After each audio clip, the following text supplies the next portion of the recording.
வணக்கம்,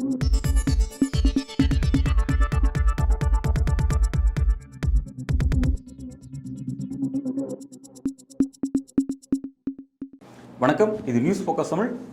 இன்றைக்கு நம்முடன் அரசியல் பேச அரசியல் விமர்சகர் திரு ராஜகம்பீரன் அவர்கள் இணைந்திருக்கிறார். சார் வணக்கம். வணக்கம். தேசிய அரசியலுடைய அடுத்த கட்ட நகர்வுகள் பற்றி பேச வேண்டியதாக இருக்குது. நாடாளுமன்ற தேர்தல் முடிஞ்ச கையோட வர இருக்கக்கூடிய மாநில தேர்தல் அப்படின்னு பார்க்கும்போது 4 முக்கியமான ஸ்டேட்ஸுடைய அரசியல் பற்றி பேசிகிட்டு இருந்தாங்க. அந்த 4ல் 2 விடுபட்டுட்டு 2 பற்றி பாஜக ஆர்வம் காட்டுது, எலெக்ஷன் கமிஷன் ஆர்வம் காட்டுது. ஹரியானா மற்றும் ஜம்மு காஷ்மீர் செலக்ட் பண்ணி அவங்களோட அரசியல் பயணத்தை ஆரம்பிக்கிறாங்க பாஜக அப்படிங்கிறது கவனிக்கிறோம். இந்த அரசியல் அறிவிப்புகள், அதாவது இந்த தேர்தல் சம்பந்தமான அந்த அறிவிப்புகள், எலெக்ஷன் கமிஷனோட அறிவிப்புகளை எப்படி பார்க்குறீங்க? ஜம்மு காஷ்மீரிலே தேர்தலே நடத்தாமல் ஒட்டுமொத்த இந்தியாவிற்குமே தேர்தல் நடத்துகிற போது கூட காஷ்மீர் மாநிலத்தை புறக்கணித்தது. அதிலும் குறிப்பாக அந்த 370 என்கிற அந்த சிறப்பு அதிகாரத்தை நீக்கியது. ஒரு யூனியன் பிரதேசமாக இருக்கக்கூடிய ஒரு சூழலை மாநிலமாக அந்தஸ்தை உயர்த்துவார்கள். இதை நம்ம கேள்விப்பட்டிருக்கோம். இப்போ புதுச்சேரியெல்லாம் யூனியன் பிரதேசமாக இருக்கிறது, அந்தமான் நிக்கோபர் தீவுகள்லாம் யூனியன் பிரதேசமாக இருக்கிறது. அப்படி யூனியன் பிரதேசமாக இருக்கிற இடங்களை மாநிலமாக உயர்த்துவது என்கிறதா அரசியலில் ஒரு சரியான ஒரு பரிணாமம். அதுக்கு பதிலாக ஏற்கனவே மாநிலமாக இருந்ததை யூனியன் பிரதேசமாக மாற்றுவது என்கிற ஒரு மோசமான ஒரு பின்னோக்கி ஒரு காலத்தை இழுத்து செல்வதை போல ஒரு பிற்போக்கு சக்தி என்கிற அடிப்படையில் அந்த சிறுபான்மை மக்கள் அதிகமாக இருக்கக்கூடிய அந்த நிலத்தை சூறையாடுகிற ஒரு முயற்சி. காஷ்மீரிலே எவ்வளவு மனித உரிமை மீறல்கள் நடக்கிறது என்பதை மிகச்சிறந்த மனித உரிமை ஆர்வலர்கள் பல பேர் பதிவு செய்திருக்கிறார்கள். காஷ்மீரில் என்ன நடக்கிறது என்று பேராசிரியர் ஆமார்க்ஸ் ஒரு புத்தகமே எழுதியிருக்கிறார். அங்கே போய் நேரடியாக கலாய் விஷயத்தை எழுதியிருக்கிறார். அங்கே என்ன சூழல் இருக்கிறதுனா, காஷ்மீரினுடைய பாதி விதவைகள்னு சொல்லுவாங்க. கணவன் இருக்கானா இல்லையான்னு தெரியாது. சந்தேகத்தின் பெயரிலே அழைத்து சென்று விசாரணைக்கு அழைத்து சென்றவர்கள் திரும்பி வராத ஒரு சூழல்லாம் இங்கே இருக்கிறது. அப்போ இந்த மாதிரி ஒரு மாநிலத்தை அவர்கள் சிதைத்திருக்கிறார்கள். அதே போல் நீங்கள் பார்த்தீங்கன்னா மகாராஷ்டிரா தேர்தல் இன்னும் தேதி அறிவிக்கப்படலை. மகாராஷ்டிராவில் நீங்கள் பார்த்தீங்கன்னா பெரிய வேடிக்கையான ஒரு விஷயம் இருக்கிறது. இப்போ தமிழ்நாட்டில் அதிமுகவை பல அணிகளாக அவர்கள் உடைத்தார்கள். ஓபிஎஸ் அணி, டிடிவி தினகரன், இதெல்லாம் பல முரண்பாடுகளை இவர்களை உருவாக்கி இப்பொழுது கூட்டணிக்கு வா என்றெல்லாம் அவர்கள் மிரட்டினார்கள். இதை எல்லாரும் பார்த்தோம். இது கூட ஒரு எதிரெதிர் சித்தாந்தம். திராவிட இயக்கம் என்பது ஒரு எதிரெதிர் சித்தாந்தம். திராவிட இயக்கம் என்பது எதற்காக உருவாக்கப்பட்டது? ஆதிக்கங்களுக்கு எதிரானதாக உருவாக்கப்பட்டது. அது பாஜக முழுக்க முழுக்க சனாதன சக்தி. இதுவாது ஒரு முரண்பட்ட தத்துவம் கொண்டது. சிவசேனா இவர்கள் தத்துவத்தை தான் அவர்கள் கொண்டிருக்கிறார்கள். இந்துத்துவ தத்துவத்தை தான் சிவசேனா கொண்டிருக்கிறது. பாஜகவிற்கு என்ன தத்துவமோ அதுதான் அவர்களின் தத்துவம். அந்த கட்சியை கூட அவர்கள் விட்டு வைக்கவில்லை. அங்கே இருக்கக்கூடிய உத்தவ் தாக்கரே நமக்கு தெரியும். அது ஏதோ ஒரு மியூசிக் சேர் மாதிரி அந்த மாநிலத்தில் பல முறை ஆட்சி மாற்றத்திற்கான சூழலை, எம்எல்ஏக்களை விலைக்கு வாங்குவது, ஏற்கனவே ஊழல் செய்வதாக சொல்லப்பட்டவரை மறுபடியும் துணை முதலமைச்சராக்குவது, அஜித் பவரை ஆக்குவது, இப்படி ஒரு பரமபத விளையாட்டை அவர்கள் விளையாடினாங்க. இப்போ அவர்களுக்கு என்ன அச்சமாக இருக்கிறதுனா, அவர்கள் அதாவது விரித்தவனை மாட்டிக்கொள்ளுகிற விசித்திர வலை என்று சொல்வதை போல அவர்கள் விரித்த வலையில் அவர்களே மாட்டிக்கொள்வது மாதிரி மாநிலங்களுக்கு அவர்கள் செய்கிற தீங்குகள், அவர்கள் செய்கிற துரோகங்கள், இதெல்லாம் என்னவா மாறுது அப்படின்னா, அவர்கள் அந்த தேர்தலை சந்திப்பது என்பது அவர்களுக்கு பெரிய சிக்கலாக மாறக்கூடிய ஒரு சூழ்நிலை இருக்கிறது. இப்போ ஹரியானாவிலலாம் அவங்க என்ன நினைக்கிறாங்க, காங்கிரஸுக்கு ஒரு பெரிய சாதகமான வாய்ப்பு இருக்கிறது. ஆனால் காங்கிரஸுக்கு உள்ள உட்கட்சி குழப்பங்கள், அணிகள் எப்பொழுதுமே உண்டு. கவிஞர் கண்ணதாசன் கூட ஒரு ரொம்ப வேடிக்கையாக ஒன்று எழுதியிருப்பார் அவருடைய அரசியல் சார்ந்த புத்தகத்தில். கடவுள் தனக்கு மிகவும் குழப்பமான நேரத்திலே தான் காங்கிரஸை படைத்து விட்டான் அப்படின்னு ஒரு சொல்லியிருப்பார். ஆனால் இதில் என்ன வேடிக்கைனா, காங்கிரஸ் மட்டும் கிடையாது, தேசிய கட்சி என்று சொல்லக்கூடிய எல்லா கட்சிகளுக்குமே இது பொருந்தும். இது காங்கிரஸுக்கு தான் பொருந்துங்கிறது அல்ல. ஏன்னா உங்களுக்கு ஒவ்வொரு நிலத்துக்கும் ஒவ்வொரு மாநிலத்திற்கும் ஒவ்வொரு தட்பவெப்பம் வேறு ஒன்றாக இருப்பதை போலவே அவருடைய கலாச்சார பண்பாட்டிலையுமே நிறைய வேறுபாடுகள் இருக்கிறது. இப்போ தமிழ்நாட்டிலே இவர்கள் இந்தி திணிப்பை நிகழ்த்த முடியலை. இங்கு சமூக நீதிக்கு எதிராக பேச முடியலை. இங்கே ஜெய் ஸ்ரீராம் என்று சொல்லி உணர்ச்சி வசப்பட வைக்க முடியலை. அதுக்காக தமிழ்நாட்டில் இருக்க ஜாமி கும்பிட மாட்டான்னு அர்த்தம் இல்லை. இங்கேயும் ஒரு ராம் தேவைப்படுகிறார். அது ஈவே ராமசாமியாக இருக்கிறார், அவ்வளோதான். இங்கும் ஒரு ராமசாமியின் பேரால் ஒருவர் தேவைப்படுகிறார். ஆனால் அவருக்கு கடவுளை நம்புகிறவன் எல்லாருமே பெரியாரையும் நம்புகிறாங்க. இந்த முரண்பாட்டை அவர்களால் புரிந்து கொள்ள முடியலை. அப்போ என்ன செய்கிறாங்கன்னா, முழுக்க முழுக்க மாநில கட்சிகளை சிதைப்பது, உடைப்பது, எம்எல்ஏக்களை விலைக்கு வாங்குவது, மாநிலத்தினுடைய அதிகாரத்தை குறைப்பது, அவர்களுக்கான நிதி ஆதாரங்களை வழங்க மறுப்பது, ஜிஎஸ்டியில் வசூல் பண்ண பணத்தை திரும்ப கொடுக்காம அம்போன்னு அவங்களை விடுறது, இப்படி பல வேலைகளை உள்குத்து வேலைகளை பார்த்துவிட்டு ஒரு மாநிலத்துக்கு தேர்தல் என்று வருகிற போது இவர்கள் பம்புகிறார்கள். நீங்கள் சொன்னீங்க 2 மாநில தேர்தலை தேதி கூட அறிவிக்கல. அறிவிப்பதற்கான தில்லு அவங்ககிட்ட இல்லை. ஏன்னா அந்த அங்கே இருக்கக்கூடிய உளவுத்துறையினுடைய தகவல் சொல்லும். இல்லை, ஏன் இப்போ எலெக்ஷன் கமிஷன் அவங்க கையில் தான் இருக்குது. இப்போ லோக்சபா எலெக்ஷன்லேயே எலெக்ஷன் கமிஷன் மீது எந்த அளவுக்கு வெளிப்படையாக விமர்சனம் வச்சுங்கிறத பார்த்துருப்போம். அப்படி இருக்கும்போது அதெல்லாம் அதை பற்றி கவலைப்படாமல் தான் அவங்க எலெக்ஷனை சந்திச்சாங்கலாம் பார்த்தோம். அப்படி இருந்து எல்லாமே அவங்களுக்கு சாதகமாக இருக்கும்போது ஏன் தேர்தல் அறிவிக்க பயப்படணும்? அதாவது இவங்க தான் என்ன சொல்கிறாங்கன்னா, ஒரே நாடு ஒரே தேர்தல்னு யார் சொல்கிறா? இவங்க தான் சொல்கிறாங்க. ஆனால் இவங்க என்ன சொல்கிறாங்கன்னா, இந்த மாநிலத்துக்கான காஷ்மீர் மாநிலத்துக்கும் ஹரியானாவுக்குமான தேர்தலுக்கும் மகாராஷ்டிராவிற்கும் ஜார்க்கண்டுக்கான தேர்தலையும் வேறு வேறு காலகட்டங்களிலே நடத்துகிறாங்க. காஷ்மீரில் கூட பார்த்தீங்கன்னா ஒரே காலகட்டமாக நடத்தலை. கேட்டால் பாதுகாப்பு பிரச்சனை இருக்குது. ஏன் மகாராஷ்டிராவினுடைய தேர்தல் தேதியை நீங்கள் அறிவிக்கலை அப்படின்னு கேட்குறப்ப பாதுகாப்பு பிரச்சனை இருக்கிறது. ஒரு பாதுகாப்பு பிரச்சனை இருக்குன்னு சொல்கிறாங்க. 4 ஸ்டேட்டுக்கு எலெக்ஷன் நடத்ததில் பாதுகாப்பு பிரச்சனை இருக்குங்கிறாங்க. ஒரே நாடு ஒரே தேர்தல் நடத்தும். அப்போ இன்னும் எவ்வளோ பாதுகாப்பு தேவைப்படும்? அது எப்படி சாத்தியம்? அதாங்க அவர்கள் சொன்ன தத்துவத்திற்கு அவர்கள் எதிராகவே இருக்கிறாங்க எப்போவுமே. அவங்ககிட்ட இருக்கிற பிரச்சனையே என்னென்னா, அவர்கள் எதை சொல்லுகிறார்கள். இப்போ உதாரணத்துக்கு பாருங்கள், பசுவை பாதுகாப்புன்னு நம்மகிட்ட சொல்லுவாங்க. கோமாதா எங்கள் குலமாதான்னு சொல்லுவாங்க. ஆனால் மாட்டு இறைச்சி ஏற்றுமதியில் உலக அளவிலே ரொம்ப முக்கியத்துவம் பெறக்கூடிய நாடிலே, முன்னிலை வைக்கக்கூடிய நாடுகளிலே இந்தியா ஒன்றாக இருக்கிறது. எந்த பாஜக காரனாவது, எந்த சங்கியாவது இதை குறித்து கேள்வி எழுப்புறானா? ஒரு 1/4 கிலோ 1/2 கிலோ வாங்கி சாப்பிட்றவனையெல்லாம் அடித்து கொண்டிருக்கான். சந்தேகத்தின் பேரில் இவன் மாட்டுக்கறி வச்சுருந்தான்னு அடித்து கொலை செஞ்சவங்க இந்த ஏற்றுமதி குறித்து என்றைக்காவது கேள்வி எழுப்புறானா? எல்லாத்துலேயுமே இவர்களுக்குள்ள ஒரு இரட்டை வேடம் இருக்குது. அந்த இரட்டை வேடத்தில் தான் என்ன பண்ணுவானா, ஒரே நாடு ஒரே தேர்தல்னு அவனே சொல்லுவான். சொல்லிட்டு பாதுகாப்பு பிரச்சனை இருக்குங்க, அதனால் இந்த மாநிலத்துக்கு. அப்போ என்னென்னா, உத்தவ் தாக்கரேயை சந்திப்பதற்கு அச்சம் இருக்கிறது. ஏன்னா அந்த மாநிலத்தை அவர்கள் அந்த கட்சியை உடைத்ததில், அந்த கட்சிக்கு எதிராக அவர்கள் செயல்பட்டதில் சிவசேனை என்ன சொல்கிறான்னா, பாஜகவை வீழ்த்துவதை எங்களோட திட்டங்கிறான். சிவசேனை அமைக்கக்கூடிய அந்த கூட்டணியில், தேசியவாத காங்கிரஸ் மற்ற எல்லாரும் சேர்ற கூட்டணியில் உவைசி நான் வர்றேங்கிறாரு. அந்த அளவிற்கான சூழல் அங்கு பாஜகவை வீழ்த்துவது என்பதெல்லாம் ஓர் அணியில் திரளக்கூடிய ஒரு சூழல் மகாராஷ்டிராவில் அந்த அந்த நெருப்பு கனிந்து கொண்டு இருக்கிறது அவர்களுக்கு. அதே போல தான் காஷ்மீர் முழுக்க முழுக்க இந்தியா கூட்டணியின் ஒரு பகுதியாகத்தான் அதை பார்க்க முடியும். இல்லை, இப்போ காஷ்மீரை பொறுத்த வரைக்கும் நாடாளுமன்ற எலெக்ஷனில் மொத்தம் காஷ்மீரில் 5 நாடாளுமன்ற தொகுதி, அதில் 3 தொகுதியை பாஜக புறக்கணிச்சாங்கிறத பார்த்தோம். தோல்வி பயன்கரமாக, பட் அஃபிஷியலாக அறிவிக்கல, பட் எலெக்ஷனில் பங்கெடுக்கலைங்கிறத பார்த்தோம். 2ல் பங்கெடுத்து தான் அந்த 2த்துலையும் வெற்றி பெற்றாங்க. அப்படி இருக்கும்போது காஷ்மீரில் பொறுத்த வரைக்கும் அவங்களுக்கு எட்ஜ் எப்படி இருக்குது? காஷ்மீர் நமக்கு சாதகமாக இருக்குது, மகாராஷ்டிரா நமக்கு சாதகமாக இல்லைன்ற முடிவுக்கு எப்படி வந்தாங்க? காஷ்மீரும் அவர்களுக்கு சாதகமாக இல்லை. ஆனால் என்னென்னா, ஒரு லிமிட்டுக்கு மேலே நீங்கள் 10 ஆண்டுகளாகிவிட்டது இங்கே சட்டமன்ற தேர்தல் நடத்தி. அடுத்து நடத்தப்பட வேண்டிய, அடுத்த 5 ஆண்டு காலத்தில் நடத்தப்பட வேண்டியதற்கு இவங்க என்ன செஞ்சுட்டாங்க, அந்த சிறப்பு அதிகாரத்தை 370 சிறப்பு அதிகாரத்தை நீக்கியது மட்டுமல்ல, அந்த மாநிலத்தின் முதலமைச்சர்களே சிறை வைத்தார்கள். அது பெரிய வேடிக்கை என்னென்னா, ஒரு பக்கம் அரவிந்த் கெஜ்ரிவாலை சிறையில் வைக்கிறார், ஹேமந்த் சோரனை ஜார்க்கண்ட் முதலமைச்சராக இருந்து சிறையில் வைக்கிறாங்க. இன்னொரு பக்கம் வீட்டுக்காவல்லையே முஃப்தி முகமது சையது, அந்த மெஹபூபா முஃப்தி முகமது சையது அவருடைய மகள் இல்லையா, அந்த மெஹபூபாவை அவங்க என்ன செய்கிறாங்கன்னா வீட்டு சிறையில் வைக்கிறாங்க. அப்போ இவர்களோடு கூட்டணி வைத்தாலும் ஆபத்தானது தான், கூட்டணிக்கு எதிர்நிலையில் இருந்தாலும் பல ஆபத்துக்களை விளைவிக்கிறார்கள். எனவே ஜனநாயகத்தின் மீது பாஜகவிற்கு நம்பிக்கை இல்லை. அவங்க மாநில கட்சிகளை ஒழித்து கட்டுவது என்கிற இடத்துல எல்லாவற்றையுமே ஒற்றை கூரையின் கீழே கொண்டு வருவது என்று சொல்வதை போல, எல்லாவற்றையுமே ஒரே வண்ணத்திற்குள் கொண்டு வர வேண்டும் என்று சொல்வதை போல அவங்களுடைய அரசியல் அவங்க. இல்லை, இப்போ நான் இந்த கேள்வி ஏன் கொஞ்சம் கூர்மையாக வைக்கிறேன் அப்படின்னா, ஜம்மு காஷ்மீரில் இப்போ இந்த நேரத்தில் நம்ம பேசிகிட்டு இருக்க நேரங்களில் தொடர்ச்சியாக பார்த்தீங்கன்னா தீவிரவாத தாக்குதல் தொடர்ச்சி அதிகரிச்சிருக்கு. ரெகுலராக ரிப்போர்ட் ஆகிட்டே இருக்குது. தீவிரவாதிகளுக்கும் ராணுவ வீரர்களுக்கும் நடந்த சண்டை, அதில் ராணுவர்கள் கொல்லப்படுறது, இல்லை தீவிரவாதிகள் கொல்லப்படுறது, இந்த மாதிரி ரொம்ப அசம்பாத விஷயங்கள் இருக்குது. அப்படி இருக்கும்போது ஒரு மாநிலத்தில் இப்படி ஒரு பிரச்சனை இருக்கும், அந்த மாநிலத்தோட அதிகாரம் சென்ட்ரலில் இருக்கிறது தான் சேஃபாக இருக்கும். அப்படின்னும் போது இப்போ சென்ட்ரலில் அதிகாரத்தை வச்சுட்டு இப்போ ஏற்கனவே பின்பற்ற பேட்டர்ன் ஜனாதிபதி ஆட்சிங்கிறது அப்படியே பின்பற்றலாம்ல, ஏன் இப்போ மாநில எலெக்ஷன் நடத்துறதுக்கான முன் வராங்க? மகாராஷ்டிரா அந்த மாதிரியான பிரச்சனை இல்லை, பட் மகாராஷ்டிரா எலெக்ஷன் தவிர்க்கிறாங்க. அதனால தான் ஏன்னு கேட்குறேன்.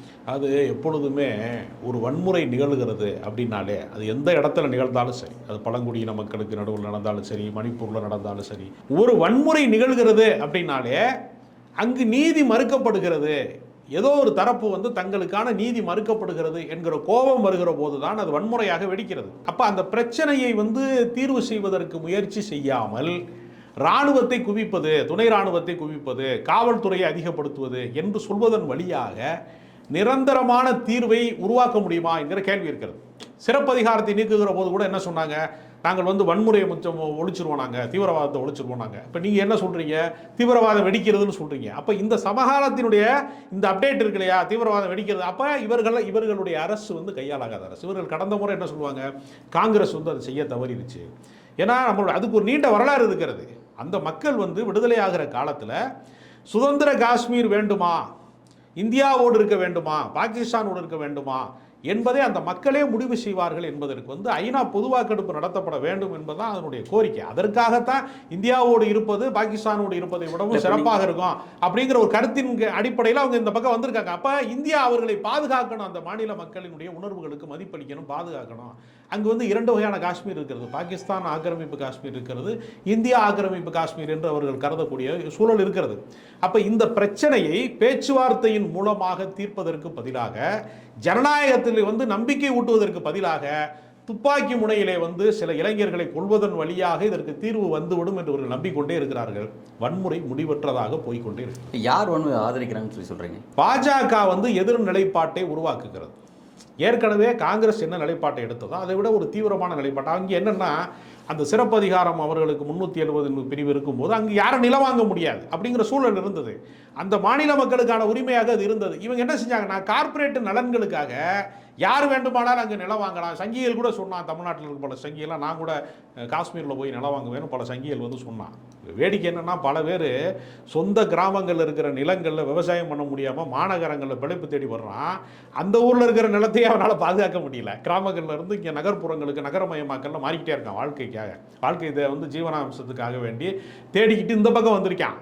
இவன் போய் சம்மந்தமே இல்லாமல் நான் போய் வந்து காஷ்மீரில் வந்து நிலம் வாங்குவேன்னு சொல்லி வந்து பல காமெடிகளை பண்ணுறாங்க. ஆனால் உண்மை யார் வாங்க முடியும்னா, அதானிகள் வாங்க முடியும், அம்பானிகள் வாங்க முடியும், பெரும் நிறுவனங்கள் தான் அதை வாங்க முடியுமே தவிர யதார்த்தத்தில் சாமானியர்களுக்கு அதுக்கும் சம்பந்தமே இல்லை. அப்போ எல்லாவற்றையுமே கார்ப்பரேட்டுகளுக்கு கையளிப்பது என்கிற ஒரு கணக்கு தான் இவர்கள் எல்லா வேலையுமே செய்கிறாங்க. அதற்கு இவர்கள் என்ன செய்கிறாங்கன்னா, மதத்தை துணைக்கு அழைத்து கொடுக்கிறார்கள். இவர்கள் மதவாதத்திற்கும் உண்மையாக இல்லை. அதைத்தான் நான் சொன்னேன். சிவசேனை உங்களுடைய தத்துவத்தை கொண்டிருக்கக்கூடிய அரசியல் கட்சி.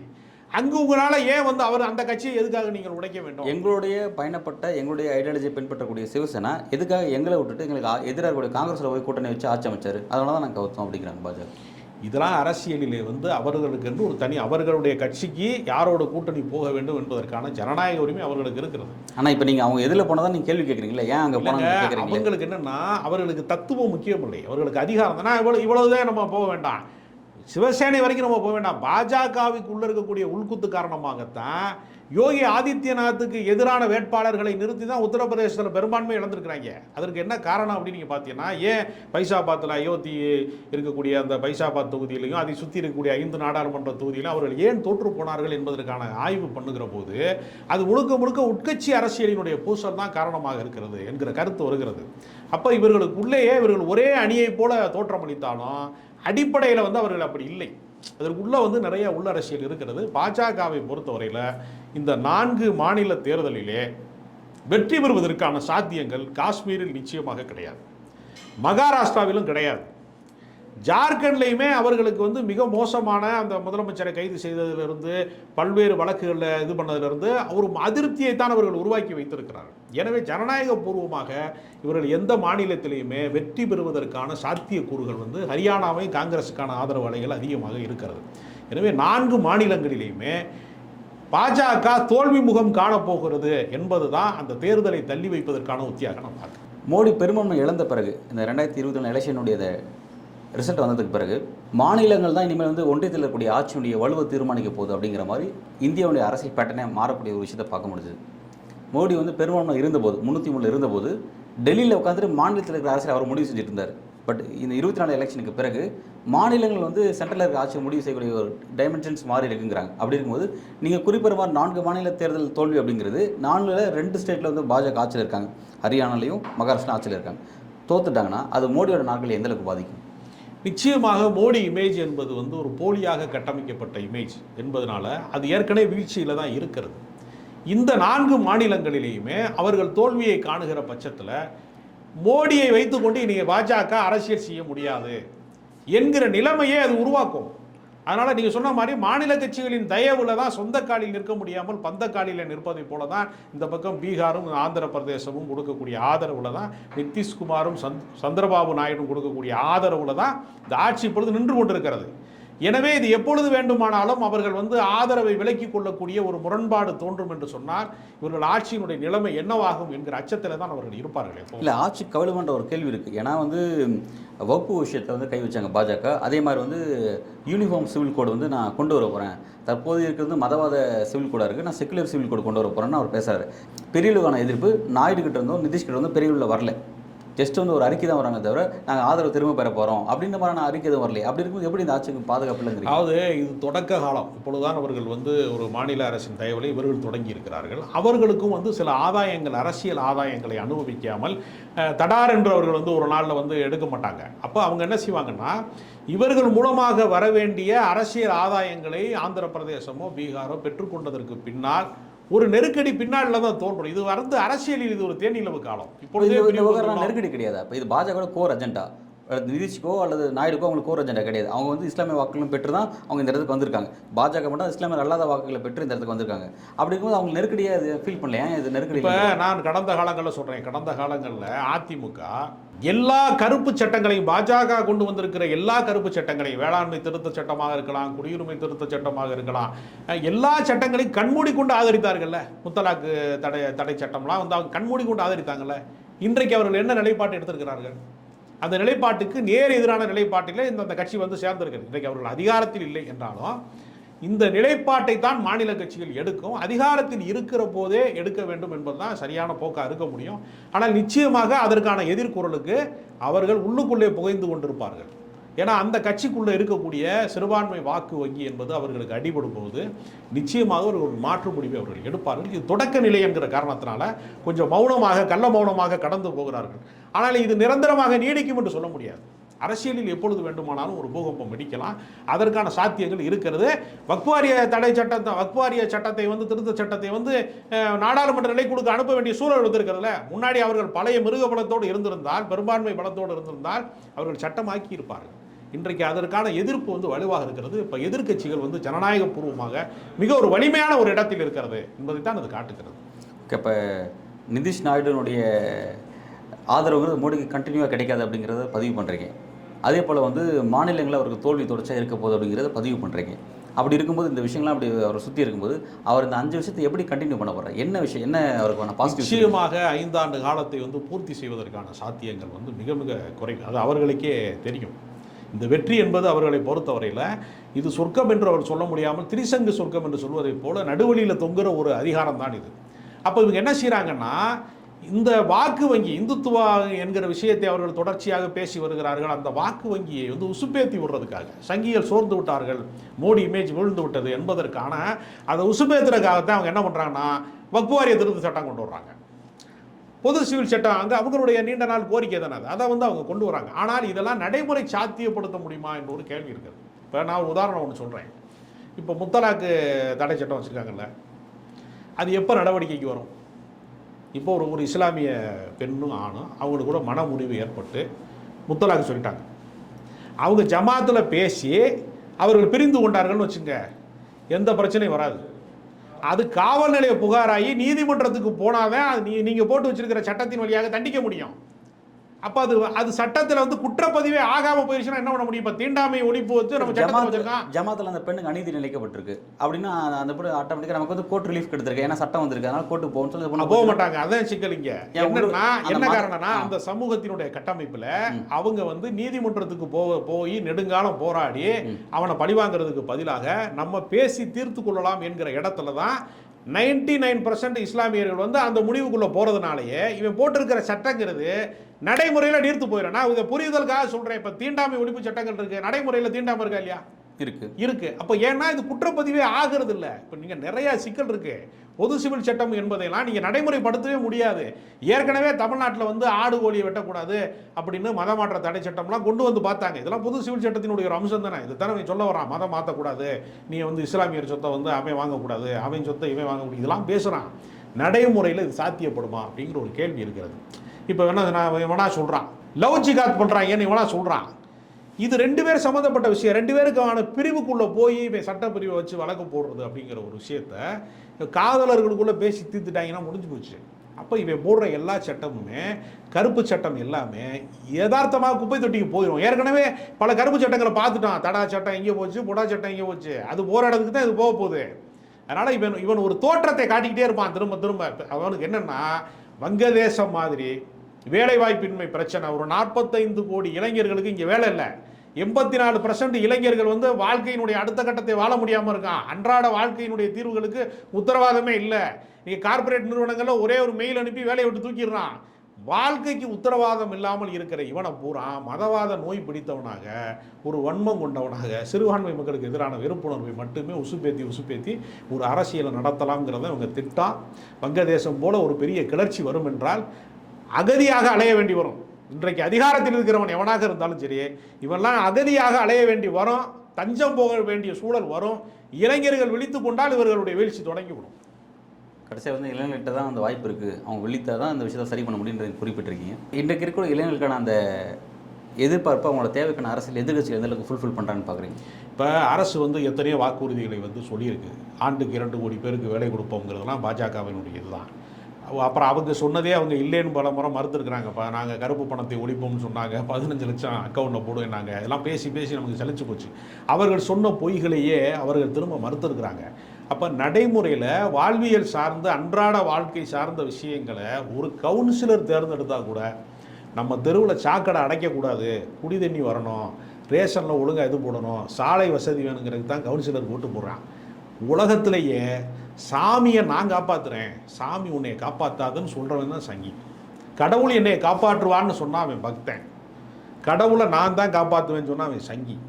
சங்கிகளுடைய ஆட்டம் என்பது எப்பொழுதுமே என்னென்னா, மக்கள் கொஞ்சம் விழித்து கொடுக்குற போது அது இல்லாமல் போய்விடும். இப்போயே அவர்களுக்கான அந்த மாயை வந்து விலகிவிட்டது. அவர்களால் வந்து பாலராமரை காட்டி ஓட்டு வாங்க முடியாத சூழல் அவர்களுக்கு வந்து விட்டது. அவர்களே அதை வந்து முகலாயர்களுடைய பூட்டை கொண்டு வந்து இங்கே போடுவார்கள்ங்கிற பொய் பிரச்சாரம் ஈடுபடலை. ராகுல் காந்தி வர வேண்டும் என்று பாகிஸ்தான் விரும்புகிறதுலாம் சொன்னாங்க. இதெல்லாம் நடைமுறையில் வரலை. வயநாட்டில் ஒரு நிலச்சரிவு வருதுன்னா முதல் இடத்துல போய் நிற்கக்கூடிய இடத்துல பிரதமர் கிடையாது, ராகுல் காந்தி தான் போகிறாரு. அதனால் ஜனநாயக கடமை ஆற்றாமல் நீங்கள் தொடர்ந்து மதவாத பிரச்சனைகளை பேசுவதன் வழியாக நீண்ட காலம் பயணிக்க முடியாது என்பதுதான் யதார்த்தம். நல்லது சார், பல்வேறு கேள்விக்கு மாணவ உங்களுக்கு கருத்தில் வழங்கியிருக்கீங்க. நன்றி.